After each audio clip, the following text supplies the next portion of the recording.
अगदी सविस्तरपणे पाहतोय। काँग्रेसच्या गोटात जातोय। काँग्रेसनं नाव न घेता पार्थ पवारांना डिवचलंय। धड भाषणही देता न येणाऱ्या म्हणत टोमणा लगावलाय।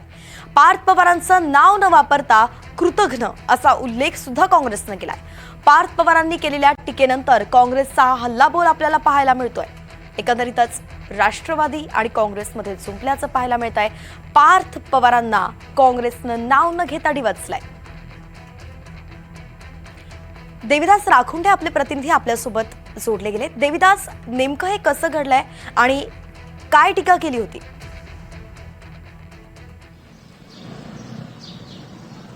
वैष्णवी, काल उपमुख्यमंत्री सुनेत्रा पवार यांचा बारामती विधानसभेच्या पोटनिवडणुकीसाठी ज्यावेळी उमेदवारी अर्ज दाखल केला आणि त्याच अर्ज दाखल केल्याच्या नंतर पार्थ पवारांनी आपल्या मनातला रागा वाहिनीशी बोलताना व्यक्त केला होता आणि त्यांनी असं म्हटलं होतं की या निवडणुकीच्या नंतर पुढे महाराष्ट्रामध्ये काँग्रेसचा डाऊनफॉल सुरू होईल अशा पद्धतीचं एक आव्हानात्मक विधान त्यांनी काँग्रेसच्या बाबतीत केलं होतं की महाराष्ट्रभर पुढे काय काय काँग्रेसला त्रास होतो ते बघा, असा सूचक इशारा पार्थ पवारांनी काल काँग्रेसला दिला होता। आणि त्याचं कारण होतं की पार्थ पवारांची अपेक्षा होती की बारामतीची पोटनिवडणूक जी आहे ती बिनविरोध व्हावी।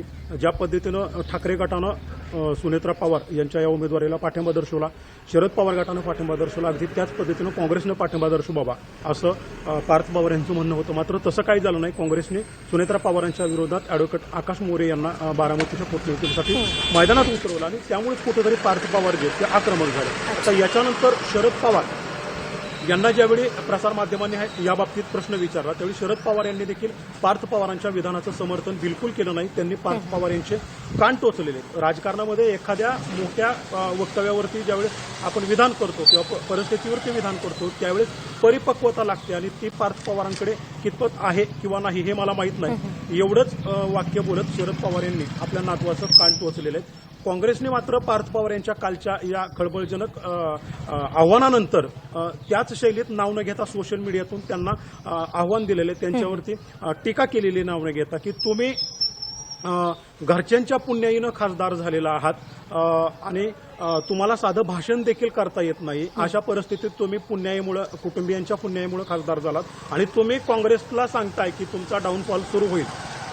तर अशा मुलानं न बोललेलंच काँग्रेसवरती बरं अशा शब्दामध्ये पार्थ पवार यांच्यावरती नाव न घेता काँग्रेसनं सोशल माध्यमातून टीका केलेली आहे। त्यामुळे एकंदरीत आपण बघतोय की पार्थ पवार यांच्या वक्तव्यानंतर काँग्रेस देखील आक्रमक झालेली आहे। दुसरीकडे शरद पवार यांनी देखील पार्थ पवार यांचे कान टोचलेत। त्यामुळे यापुढे राजकारणामध्ये मोठी विधानं करताना पार्थ पवार यांना अभ्यासपूर्वक आणि जपून विधानं करावी लागणार आहेत। अर्थातच। धन्यवाद, अगदी सविस्तर अपडेट आपण दिली आहे।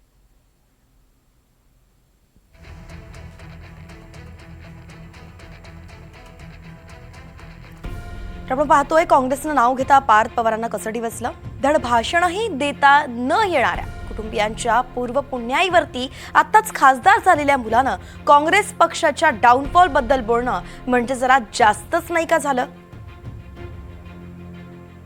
स्वतःच्या वडिलांच्या संशयास्पद अपघाती मृत्यूनंतर लगेच जमीन घोटाळ्यातील चौकशीतून बचावासाठी राजकीय सोय म्हणून शांत राहणाऱ्या महाशक्तीसमोर सरेंडर झालेल्या या कृतघ्न मुलानं काँग्रेस पक्षाबद्दल न बोललेलंच बरं।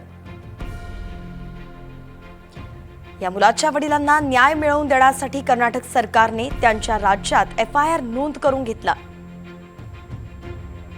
तिथे सरकार काँग्रेस पक्षाचं आहे। काँग्रेस पक्षाचेच बारामती विधानसभा पोटनिवडणुकीतील अधिकृत उमेदवार त्या संशयास्पद अपघाताचा महाराष्ट्रात गुन्हा नोंद करा, निवडणुकीतून माघार घेईल अशी मागणी करतायत। यावरही या कृतघ्न मुलानं बोलायला हवं